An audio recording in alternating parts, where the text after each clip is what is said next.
हाय, आपके साथ मैं हूं Surabhi Sharma. India TV YouTube channel subscribe करिए, बेल आइकन दबाएं।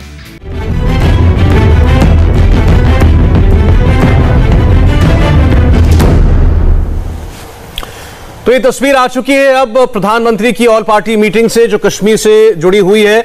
और इसमें आप देखिए प्रधानमंत्री बीच में हैं, उनके दोनों तरफ गृह मंत्री अमित शाह और राज्यपाल जो हैं, लेफ्टिनेंट गवर्नर जो हैं जम्मू कश्मीर के मनोज सिन्हा, और सभी सीनियर लीडर्स वो पहली कतार में हैं। आप देखेंगे जितेंद्र सिंह, बाएं से अगर हम शुरू करें, पीएमओ में राज्य मंत्री, उनके बगल में महबूबा मुफ्ती हैं, फारूक अब्दुल्ला हैं, फिर गृह मंत्री, प्रधानमंत्री, लेफ्टिनेंट गवर्नर, उनके बगल में फिर गुलाम नबी आजाद, कांग्रेस पार्टी के सीनियर लीडर, और उमर अब्दुल्ला जो कि पूर्व मुख्यमंत्री हैं वो हैं, और इसके अलावा बाकी तमाम लीडर्स जो हैं, जो कुल 14 नेता हैं, वो सब इस बैठक का हिस्सा हैं। और आपको बता दें कि ये इस वक्त आपको स्क्रीन पर जितने लोग दिखाई दे रहे हैं, यानी 14 आमंत्रित वक्ता, अलग अलग के मेंबर्स, उनके अलावा प्रधानमंत्री, गृह मंत्री मनोज सिन्हा जी और जितेंद्र सिंह, ये 4 लोग, यानी कि 18 लोग हुए। और 2 वहां पर ब्यूरोक्रेसी के 2 हमारे सबसे बड़े अफसर, पीके मिश्रा जो कि प्रिंसिपल सेक्रेटरी प्रधानमंत्री के, और अजय भल्ला जो कि होम सेक्रेटरी हैं, केवल वो 2 लोग। तो ये 20 लोग जो है इस मीटिंग का हिस्सा होंगे। ये तस्वीर आपके सामने है, और ये तस्वीर बड़े अरसे के बाद देखने को मिली है। आपको बता दें 2018 से सेंट्रल रूल के अंदर जम्मू कश्मीर है, और वहां आखिरी सरकार जो थी वो बीजेपी और पीडीपी की सरकार थी। और जब वो सरकार गिरी, जब बीजेपी ने समर्थन वापस लिया, उसके बाद से वहां पर राज्यपाल का शासन रहा है, और तब से लेकर अब तक ऐसी कोई आउटरीच नहीं हुई। और तो स्टेटस था जम्मू कश्मीर का, वो खत्म होने के बाद, यानी धारा 370 और 35 से खत्म होने के बाद, तो इनमें से बहुत सारे नेताओं को सुरक्षा की दृष्टि से कि कहीं कहीं कुछ कहने से या इनके भाषणों से वहां कोई बवाल ना खड़ा हो जाए कश्मीर के अंदर, तो इनको नाम किया। नेता है महबूबा मुफ्ती भी थी उन्हीं में फारूक अब्दुल्ला और उमर अब्दुल्ला भी थे, सज्जाद लोन आपको पीछे खड़े हुए दिखाई दे रहे हैं, वो भी उन्हीं में थे। तो उससे अब ऐसा लगता है कि काफी आगे बढ़ चुका है कश्मीर। अब 2 साल के बाद अब सारे नेता आपको, और इसके से जुड़ी हुई एक दूसरी तस्वीर भी है, वो भी अभी आपको हम दिखाएंगे कि जहां ये बैठक होगी, जहां बैठ करके सारी बातचीत होगी, वो भी तस्वीरें आ चुकी हैं, क्योंकि बैठक तो काफी देर पहले शुरू हो चुकी है। तो ये तस्वीर बहुत कुछ कहती है और बड़ी उम्मीद जगाती है ये तस्वीर कि कश्मीर की पॉलिटिकल प्रोसेस शुरू हो, पूरे देश की तरह एक समान राजनीतिक प्रक्रिया वहां पर चले और लोगों को मौका मिले अपनी पॉलिटिकल विल का। ये कुछ और वीडियोस आए हैं उस बैठक के, जब ये चर्चा शुरू हुई होगी उससे थोड़ी देर पहले की, थोड़ी बहुत जो है आपस में बातचीत भी होती है। गुलाम नबी आजाद बात कर रहे थे प्रधानमंत्री से, आपने देखा।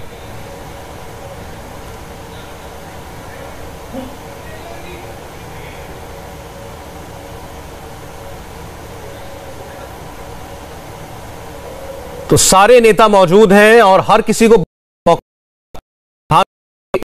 हैं, और उनकी दोनों ओर, एक और मनोज सिन्हा है, एक और गृह मंत्री हैं, और बाकी दूसरी ओर जो कुर्सियां लगी उन पर ये सभी नेता बैठे हुए हैं, और सबको वक्त मिलेगा। हमें ये भी बताया था हमारे संवाददाता ने कि आमतौर पर निश्चित वक्त दिया जाता है हर किसी को बोलने का, क्योंकि आप प्रधानमंत्री के साथ बात करते हैं। तो लेकिन आज की बैठक में ऐसा हो सकता है कि कुछ एक सीनियर लीडर्स जो हैं वो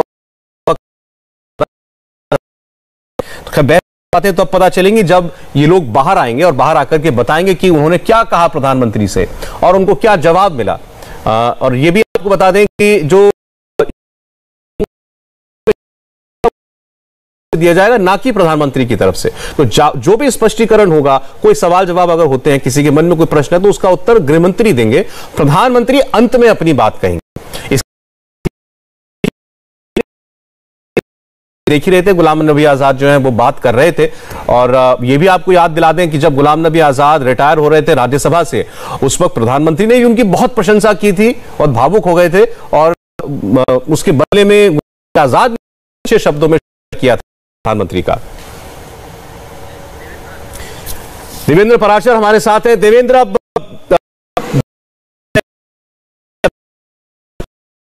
अब हमारे सामने आ चुकी हैं। अब बस ये देखना होगा कि कौन व्यक्ति कितनी देर बोलता है और कितनी देर तक ये बैठक चलती है। कोई टाइम लिमिट सेट की गई है कि इतने बजे ये बैठक खत्म हो जाएगी, वो भी नहीं है।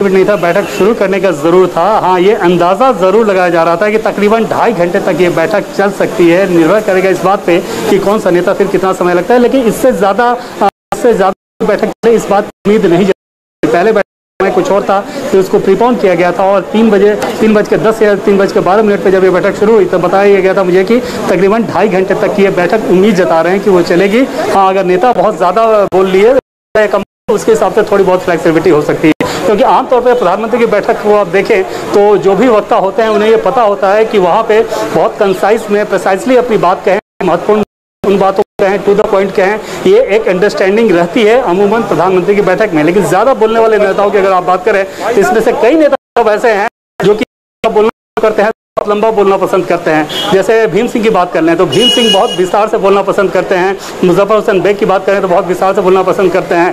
फारूक अब्दुल्ला, गुलाम नबी आज़ाद, महबूबा मुफ्ती, ये तो बड़े नेता हैं तो ये तो ज़्यादा बोलेंगे। तो उस लिहाज से बैठक खत्म होने की कोई समय सीमा का पक्के तौर पर और यकीनी तौर पर अंदाजा नहीं लगाया जा सकता। उम्मीद ये जताई जा रही थी कि तकरीबन 2.5 घंटे तक के 2.5 से 3 घंटे के बीच में बैठक चलनी चाहिए। देखिए, और एक बात देवेंद्र और महत्वपूर्ण ये है कि ये तस्वीरें जो हैं इस वक्त की दुनिया में कश्मीरी लोग तस्वीरों को देख रहे होंगे तो इन नेताओं की बॉडी लैंग्वेज ही बहुत कुछ कहेगी। और बहुत सबसे ज्यादा स्टिफ बॉडी लैंग्वेज जो है वो जो तस्वीरें अभी देखी है मैंने, उसमें महबूबा मुफ्ती नजर आ रही है। और महबूबा मुफ्ती और बीजेपी की आखिरी सरकार रही है कश्मीर के अंदर, लेकिन गुलाम नबी आज़ाद हो, फारूक अब्दुल्ला हो, वो तो फिर भी थोड़ा बहुत सहज नजर आ रहे हैं। महबूबा मुफ्ती ऐसा लगता है कि बड़ा एक हार्ड स्टैंड लेना चाहती है और ये दिखाना चाहती हैं कि उन्होंने जो मुद्दे उठाए वो उनसे हटी नहीं है। ये बॉडी लैंग्वेज देखकर कैसा लग रहा है?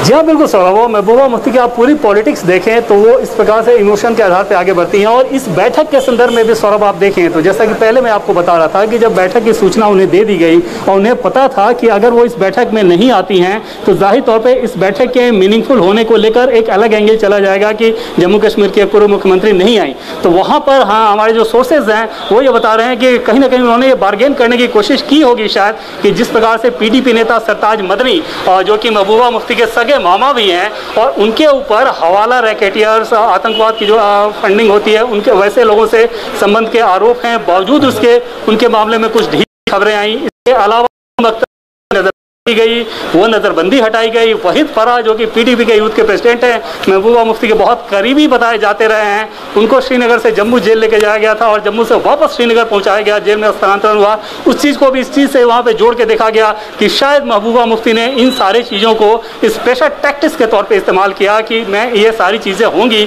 तब हमारे ऑडियंस को सही मैसेज आएगा और तभी मैं बैठक के लिए शायद आ पाऊँ। तो अगर इस तरह की चर्चाएँ चलती है और उस लिहाज से आप अंदाज़ा लगा सकते हैं कि महबूबा मुफ्ती अपनी पॉलिटिकल पोजीशन को लेकर कितनी ज्यादा सतर्क और सख्त तेवर वाली रहती हैं। उन्हें पता है कि उनकी जो ऑडियंस है और जिस प्रकार के सेंटीमेंट को वो भड़काती हैं, बोलती हैं, आगे बढ़ाती हैं, ये भी दिखा दें। ये तब की तस्वीर है जब प्रधानमंत्री इस बैठक कक्ष में एंटर हुए ही होंगे, उस वक्त की तस्वीर आपको दिख रही है। जब तस्वीर खींचनी होगी उस वक्त की तस्वीर, तो सबसे अंत में प्रधानमंत्री आए और इसमें भी आप देखेंगे प्रधानमंत्री हाथ जोड़कर सबका अभिवादन कर रहे हैं, नमस्कार कर भी उनका जवाब दे रहे हैं नमस्ते से और मुस्कुराहट है उनके चेहरे पर। उमर अब्दुल्ला लेकिन बड़े गंभीर मुद्रा में जो है वो नजर आ रहे हैं। तो ये सारी बातें बहुत कुछ इस बैठक में होने जा रही हैं। जैसा हम लोग बार बार कह रहे थे कि ऐसा नहीं है कि पिछले 2 साल के अंदर कोई डायलॉग हुआ हो बीजेपी और इन नेताओं के बीच का ऐसा, और इन लोगों को नजरबंदी में भी रखा गया। तो उसके बाद अब कश्मीर की हुई है। अब इसमें सब लोगों को थोड़ा थोड़ा जो है अपने मुद्दों पर जितना जमे हुए हैं उससे हट करके एक मत होकर के आगे बढ़ना होगा। और ये कोशिश की गई है प्रधानमंत्री की जब ये किया कि जिस क्रम में आपको लोग बैठे हुए दिखाई दे रहे हैं इसी क्रम में उनको बोलना भी है। तो फारूक अब्दुल्ला सबसे पहले बोलेंगे, उसके बाद उनके बगल में गुलाम नबी आज़ाद बैठे हैं, उनको बोलने का मौका दिया गया होगा। उनके बाद महबूबा मुफ्ती बोली होंगी, उस पर सज्जाद लोन बैठे हुए। तो इसी क्रम में बातचीत जो है वो आगे बढ़ने जा रही है।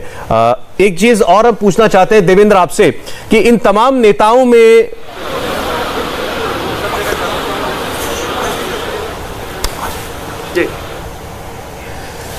जी देवेंद्र आपसे जानना चाह रहे थे कि जैसे गुलाम नबी आजाद बड़े सहज नजर आते हैं प्रधानमंत्री की मौजूदगी में, तनाव या बहुत गंभीर मुद्रा में हो, बड़ी शिष्टाचार से वो भी नमस्ते का जवाब देते हुए तस्वीर में हमको दिखाई दे रहे हैं। इनमें से कितने लीडर्स ऐसे हैं जिनका कोई कनेक्ट रहा है प्रधानमंत्री के साथ? बड़े नेताओं में निश्चित तौर पर जिन दो बड़े नामों को आपने बताया, डॉक्टर फारूक अब्दुल्ला, गुलाम नबी आजाद, इन दोनों के पर्सनल इक्वेशन बहुत ही अच्छे हैं। और जब आते हैं तो आम पे चाहे पीएम से जब उनकी मुलाकात की संभावना बने, गृह मंत्री से बने या दूसरे नेताओं से बने, तो बहुत ही पॉजिटिव लोगों की बात होता है और अच्छी बातचीत होती है। ये जरूर है कि दोनों डिसएग्री करते हैं चीज़ों को देखने के संदर्भ में जम्मू कश्मीर को लेकर, लेकिन वहाँ पर जो पर्सनल इक्वेशन है वो बहुत अच्छा है। गुलाम नबी आजाद को तो हम सभी जानते हैं कि किस प्रकार से पर्सनल इक्वेशन है। सज्जाद लोन की बात कर रहे हैं, अल्ताफ बुखारी की बात कर रहे हैं, तो ये लोग प्रधानमंत्री नरेंद्र मोदी को ज़्यादा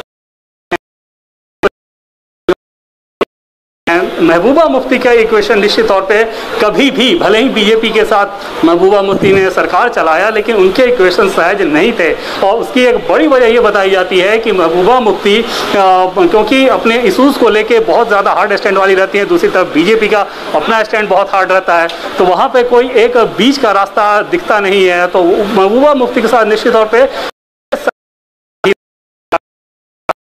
या फिर पर्सनल इक्वेशन की बात करें तो, लेकिन इसके अलावा निश्चित तौर पर बाकी नेताओं के साथ वैसी स्थिति नहीं है। हाँ, एक चीज़ और ज़रूर दिलचस्प है कि इन नेताओं ने जो पोजीशनिंग कर रखी थी और आज अगर प्रधानमंत्री के साथ बैठे हैं और आप देखें कि तब आप बैठे हैं जबकि जम्मू कश्मीर में यह फैसला किया जा चुका है कि जम्मू कश्मीर का कोई भी सरकारी दफ्तर ऐसा नहीं होगा जहाँ तिरंगा नहीं लहराया जाए। तो जिस तिरंगा को नहीं उठाने की बात कर रहे थे, उसी तिरंगा हर एक दफ्तर में लहराया जा रहा है। डीडीसी का इलेक्शन हुआ, ओथ सेरेमनी हुआ उसी तिरंगे के तहत, आज जब यहाँ बैठक हो रही है तो उसी तिरंगे के तहत। तो ये सारी चीज़ें निश्चित तौर पे उन दलों को लेकर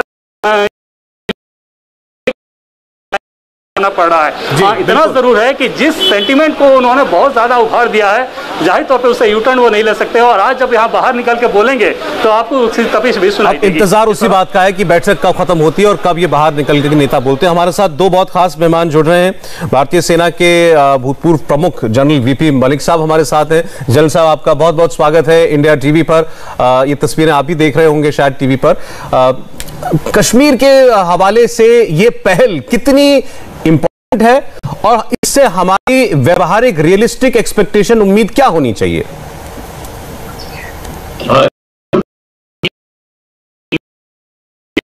इंपॉर्टेंट है। 2 साल के बाद में प्रधानमंत्री ने इन सब नेताओं को बुलाया है और उनसे विचार कर रहे हैं, और इस वक्त कोई एजेंडा भी उन्होंने खुला रखा है ताकि सारे कोई जो भी बात करना चाहें इसके बारे में बात कर सकें। कुछ प्रेजेंटेशन सुना है वो प्राइम मिनिस्टर के ऑफिस से या बाकी होम मिनिस्टर के ऑफिस से किए जा रहे हैं। मुझे 1-2 ऑब्जर्वेशन है इसमें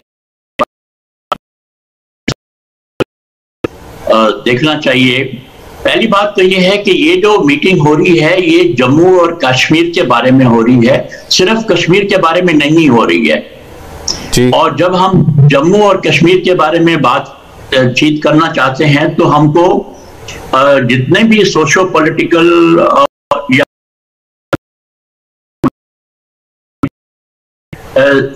जम्मू और कश्मीर के हर एक इलाके के लोगों को आना चाहिए। और खासकर मैं देखता हूं कि यहाँ पर कोई डोडा और किश्तवाड़ के गुलाम नबी आजाद तो हैं, लेकिन भद्रवाह का कोई इलाका नहीं है, लोग नहीं हैं। और तो वहां की जो हालात हैं वो लोग को पहुंच सकेंगे। और इस वक्त जनरल साहब आपको मैं इसी पॉइंट पर आपसे पूछना चाह रहा, आपका कहना यह है कि जो रिप्रेजेंटेशन आपको नेताओं की दिखाई दे रही है वो आपको नहीं लगता कि वो पूरे कश्मीर की है, जब पूरे जम्मू कश्मीर की है। लेकिन यहां मुख्यमंत्री बैठे हैं, 3 मुख्यमंत्री बैठे हुए हैं, उप मुख्यमंत्री बैठे हुए हैं, तो क्या ये लोग कश्मीर और जम्मू के एस्पिरेशंस को रिप्रेजेंट नहीं कर रहे हैं? पूरी तरीके से नहीं कर रहे हैं। पिछले 2 साल में जो बदलाव आया है वो इन्होंने दूर से देखा है, उनको पूरी हालात मालूम नहीं है कि क्या अच्छा का काम हुआ है या कहां पर अभी भी तकलीफें हैं। मैं समझता हूं कि अभी भी ये जो लोग हैं ज्यादातर वो इम्बैलेंस को नहीं समझते कि जो रीजनल इम्बैलेंस है जम्मू और कश्मीर,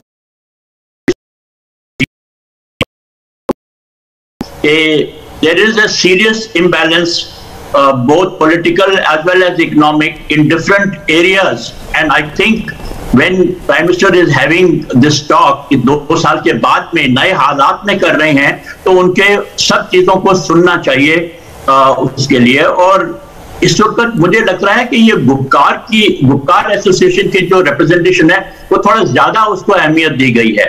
और जो पंचायती इलेक्शन हुए हैं, यंग हमारे हैं, उनकी पार्टिसिपेशन को भी लेना चाहिए था।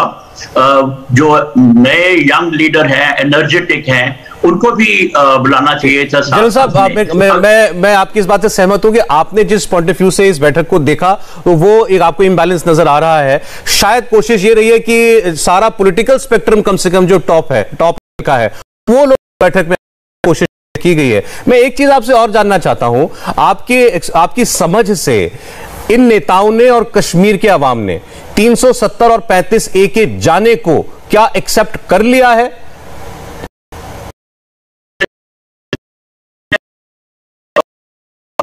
खासकर गुपकार अलायंस वाले लोग हैं, उन्होंने तो एक्सेप्ट नहीं किया है। और ये एक बहुत महत्वपूर्ण स्टेप था जो हमने अगस्त 2019 में लिया है, और उसके बाद में हालात जो बदले हैं, ये उसी पॉलिटिकल स्टेप का ही तो फायदा उठाया है कि ज्यादा इफेक्टिव काम कर रही है। तो इनमें से कई लीडर्स हैं जो अभी भी नहीं उसको एक्सेप्ट कर रहे, तो वो नए हालात जो बने हैं उसको जो एक्सेप्ट ही नहीं कर रहा, वो पुराने ही गीत गाते जा रहे हैं, तो उसका फिर हमको क्या फायदा मिलेगा इस बातचीत से? देवेंद्र पराशर, उनके पास लेकर के जा रहा हूं। जनरल मलिक ये सवाल उठा रहे हैं देवेंद्र कि वो लोग जो अभी भी कह रहे हैं कि पाकिस्तान से बात पहले करो, या वो जो अभी भी क्या हासिल होगा, वो तो वहीं अड़े हुए जहां पहले थे। और सौरभ, यही चीज अब से थोड़ी देर पहले मैंने आपको बताई थी कि ऐसा बिल्कुल नहीं है कि उन दलों को यह मौका दिया जा रहा है कि आकर अपना गुस्सा निकालें, अपनी नाराजगी दिखाएं। ऐसा बिल्कुल भी नहीं है, क्योंकि केंद्र सरकार के अंदर एकदम से क्लैरिटी है कि इन दलों का जो स्टैंड है वो अपनी जगह पे कायम रहेगा। बस क्योंकि डेमोक्रेटिक प्रोसेस में आप हैं, और प्रधानमंत्री नरेंद्र मोदी बार बार इस बात कहते हैं,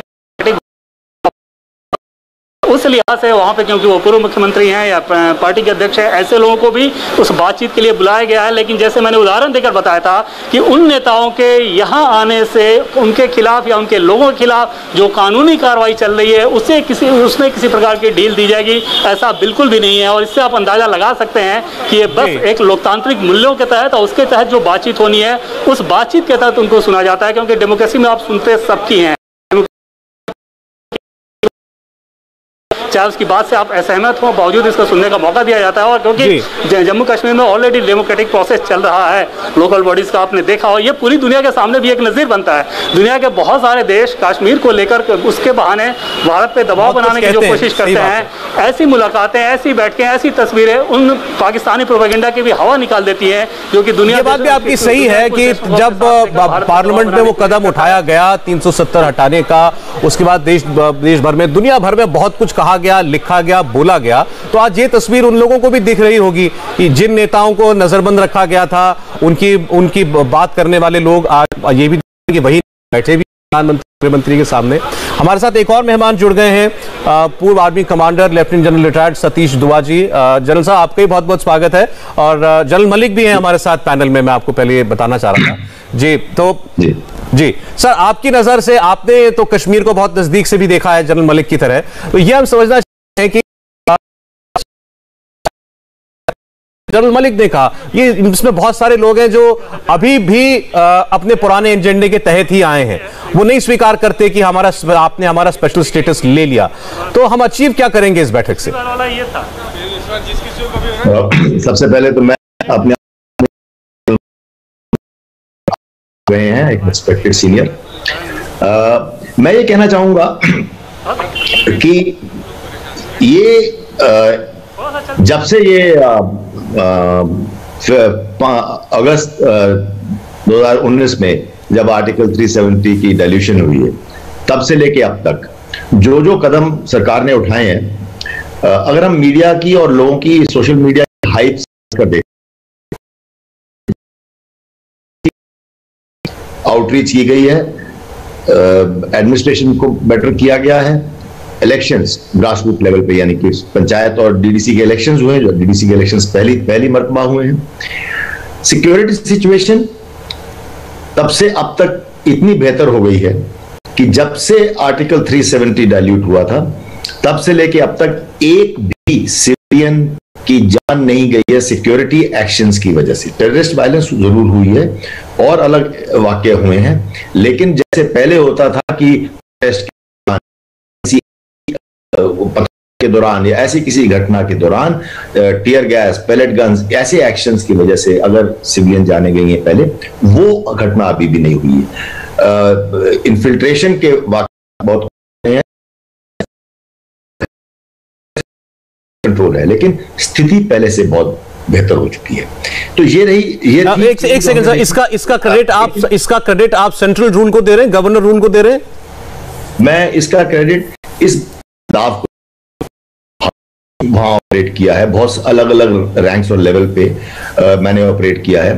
तो जब मैं क्रेडिट दे रहा हूं तो मैं क्रेडिट दे रहा हूं कि एक बदलाव आया है। मैंने तो कई आर्टिकल्स में बड़ा ओपनली लिखा भी है और मैं ये हमेशा कहता हूं कि this was a bold step. ने कहा कि इससे फिर ये मीटिंग क्यों हो रही है या इस मीटिंग से क्या मिलेगा। मैं एज एन इन्फॉर्म सिटीजन, मतलब मैं सिक्योरिटी फोर्सेस से ताल्लुक रखता हूं, पॉलिटिक्स में नहीं हूं, लेकिन एज एन इन्फॉर्म सिटीजन मैं ये कहना चाहूंगा कि तब भी हमने ये पढ़ा था, सुना था, सरकार ने कहा था कि समय आने पर हम पॉलिटिकल प्रोसेस भी करेंगे, जिसके कि 1-2 इलेक्शंस और पंचायत के थ्रू जो डेवलपमेंट हो रही है वो हो रही है। अब तकरीबन हो गए हैं और सब मेन स्ट्रीम पॉलिटिकल पार्टीज को अगर सरकार ने बुलाया है तो ये एक बड़ा वेलकम कदम है। आपने पूछा इससे होगा क्या जी? ये होने ना होने का क्या होगा वो तो अभी यानी कि डेवलपमेंट्स बताएंगी, समय बताएगा। थोड़ी देर प्रेस कॉन्फ्रेंस, जो बड़ी चीज है वो ये है कि एक जमहूरियत में, डेमोक्रेसी में लोग मिलके बातचीत कर रहे हैं। अगर ये जैसे कुछ दिन पहले तक सुन रहे थे कि कुछ पार्टीज या कुछ लोग हिस्सा नहीं लेंगे, अगर ना लेते तो भी ये मीटिंग होती, लेकिन डेमोक्रेसी उतनी कमजोर हो जाती। अब क्या आगे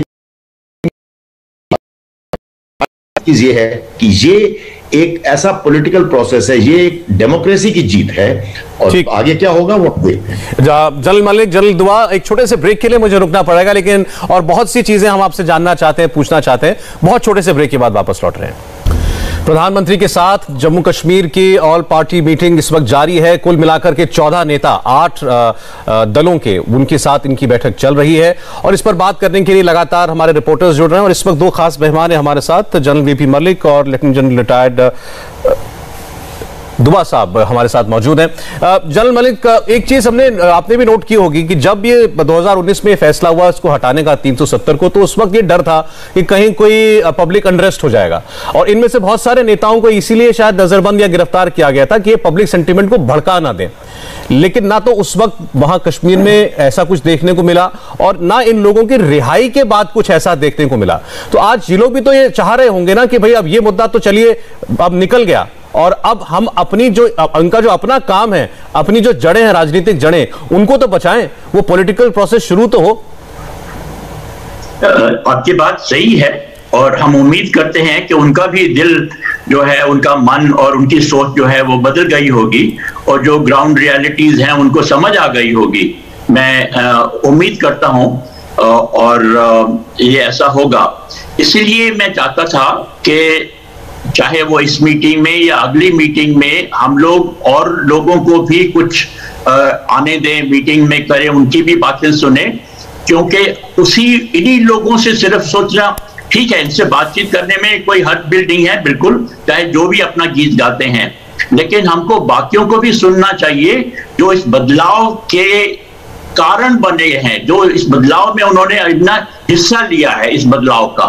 तो मैं समझता हूं कि जो इस बदलाव में जिन लोगों ने हिस्सा लिया है उनको भी यहां पर शामिल करना चाहिए, और अगर इस मीटिंग में नहीं तो अगली मीटिंग में जरूर होना चाहिए। लाइक अभी कश्मीरी पंडित हैं, मैं नहीं इसमें शायद कोई भी नहीं है कश्मीरी पंडित, आफ्टर ऑल उन्होंने इतना सफर किया है, और उनमें से भी अगर रिप्रेजेंटेशन कोई होती या तो पार्टी से या वैसे ही सोशल ग्रुप की वजह से, तो पूरी बातचीत जो है वो उसका समाधान समझने में और हमको आसानी होती। मैं आपने इस बात को 2 बार कहा, तो मैं इसका एक क्लैरिटी लेता हूं हमारे सीनियर एडिटर से, देवेंद्र पराशर से। देवेंद्र, जनरल मलिक ये जानना चाह रहे हैं, समझना चाह रहे हैं हम भी, कि इनमें जो जिनको बुलाया गया है, क्या क्राइटेरिया रखा गया बुलाने का? जनरल साहब को लग रहा है कि इसमें कोई कश्मीरी पंडित की कोई नुमाइंदगी नहीं है, या बहुत सारे ऐसे इलाके हैं जिनका कोई रिप्रेजेंटेटिव यहां दिखाई नहीं दे रहा? और सौरभ, उसकी वजह यह है कि ये बैठक इसलिए नहीं है कि कश्मीर के संदर्भ में कोई फैसला लेना है। जैसा कि मैं पहले आपको बता रहा हूँ कि जम्मू कश्मीर को लेके कोई फैसला लेना हो इन लोगों के आधार पे, ऐसा बिल्कुल नहीं है। कुछ करना हो या ना करना हो, ऐसा बिल्कुल नहीं है। ये एक पॉलिटिकल मीटिंग है, और इस पॉलिटिकल मीटिंग में जम्मू कश्मीर के जो पूर्व मुख्यमंत्री हैं, जम्मू कश्मीर के जो पूर्व डिप्टी सीएम हैं, जम्मू कश्मीर के जो राजनीतिक दल हैं, उनके जो प्रदेश अध्यक्ष हैं, इन तीनों ही कैटेगरी के लोगों को बुलाया गया है, और सिर्फ इन तीनों लोगों के कैटेगरी को बुलाया गया है और इनकी बात सुनी जा रही है। ऐसा बिल्कुल नहीं है कि जम्मू कश्मीर के संदर्भ में कोई बड़ा फैसला लिया जाना है और इसलिए कोई ओपिनियन मेकर ये मीटिंग हो, ऐसा नहीं है। दूसरी चीज की जो कश्मीरी पंडितों को लेकर आप कह रहे हैं, केंद्र सरकार आपकी बात पर जनरल मलिक कुछ कहना चाह रहे हैं। देवेंद्र एक मिनट, देवेंद्र एक मिनट। जी जनरल साहब। देखिए, मैं भी समझता हूं कि इस मीटिंग में कोई फैसला नहीं लिया जाएगा, लेकिन ये मीटिंग इसलिए ज्यादा अहमियत रखती है क्योंकि आप सुन रहे हैं, लोगों की बातों को सुनने का आपको मौका मिला है। आफ्टर ऑल जब हम पूरी बातें सुन लें लोगों की, उसके बाद में ही फैसला होगा। तो मैं नहीं उम्मीद करता कि इस मीटिंग में कोई फैसला लिया जाएगा, लेकिन मेरा विचार ये है कि इस मीटिंग का फायदा पूरा उठाने के लिए हम लोगों को चाहिए कि जितनी भी बात लोगों की रीजन की बातें हैं उसको पूरी तरीके से हम सुन सकें। जी जनरल दुआ, एक बात ये भी है, बहुत से लोगों का ये मानना है कि ये इस मीटिंग के पीछे और बहुत सारे फैक्टर्स ने काम किया। बहुत लोग कह रहे हैं भी अमेरिका में जो है प्रशासन बदल गया, अब वो अफगानिस्तान से जा रहे हैं, उनको पाकिस्तान में अपनी जड़ें बैठानी है, इसलिए भारत पाकिस्तान के बीच में शांति है, इसमें अमेरिका का कोई रोल है। इन सारी बातों को इस मीटिंग से जोड़ करके देखा जा रहा है कि एक्सटर्नल वजह भी हैं। आप सहमत हैं इस बात से?